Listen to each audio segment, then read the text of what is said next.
తెలంగాణ రాష్ట్రంలో సన్నబియ్యం ధరలు బాగా తగ్గాయి. ప్రస్తుతం తెలంగాణ రాష్ట్రంలో ప్రభుత్వం తీసుకున్న అనేక నిర్ణయాలు మార్కెట్లో సన్నబియ్యం ధరలు తగ్గేలా చేశాయి. గతంలో క్వింటా 5,000 నుంచి 6,000 మధ్య పలికిన ధరలు ప్రస్తుతం భారీగా తగ్గిన పరిస్థితి కనిపిస్తుంది. క్వింటా సన్నబియ్యం ధర 4,000 నుంచి 4,500 మధ్య అమ్మడవుతున్న పరిస్థితి ఉంది.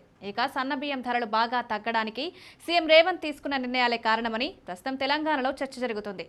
తెలంగాణ రాష్ట్రంలో సన్న రకం వడ్లపై 500 రూపాయలు బోనస్ ప్రకటించడంతో సన్నబియ్యం సాగు చేసే వారి సంఖ్య బాగా పెరిగింది.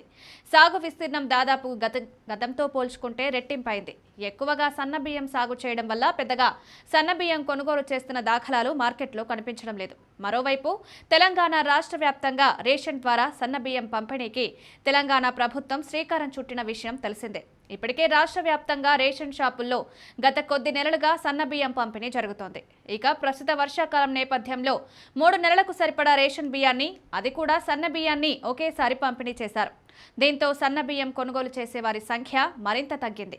మార్కెట్లో పడిపోయిన సన్నబియ్యం ధరలు ఫలితంగా మార్కెట్లో ధరలు బాగా పడిపోయాయి. రాష్ట్ర వ్యాప్తంగా 2.6 కోట్ల మంది రేషన్ లబ్ధిదారులకు 17,349 రేషన్ షాపుల ద్వారా 3 నెలల రేషన్ ఒకేసారి పంపిణీ చేయడంతో ఈ భారీ పంపిణీతో బహిరంగ మార్కెట్లో సన్నబియ్యం డిమాండ్ తగ్గింది. తెలంగాణ రాష్ట్రంలోని సన్నబియ్యం వాడకం తగ్గిందంటే గతంలో ఇతర రాష్ట్రాల నుంచి ఉన్న డిమాండ్ కూడా ప్రస్తుతం పడిపోయింది. తమిళనాడు, మహారాష్ట్ర వంటి పొరుగు రాష్ట్రాల నుండి సన్నబియ్యం ఆర్డర్లు తెలంగాణ రాష్ట్రానికి బాగా తగ్గడం వల్ల కూడా సన్నబియ్యం ధరలు పడిపోయాయి. జూన్ నుంచి క్రమంగా బియ్యం ధర తగ్గుతున్న పరిస్థితి ఉంది.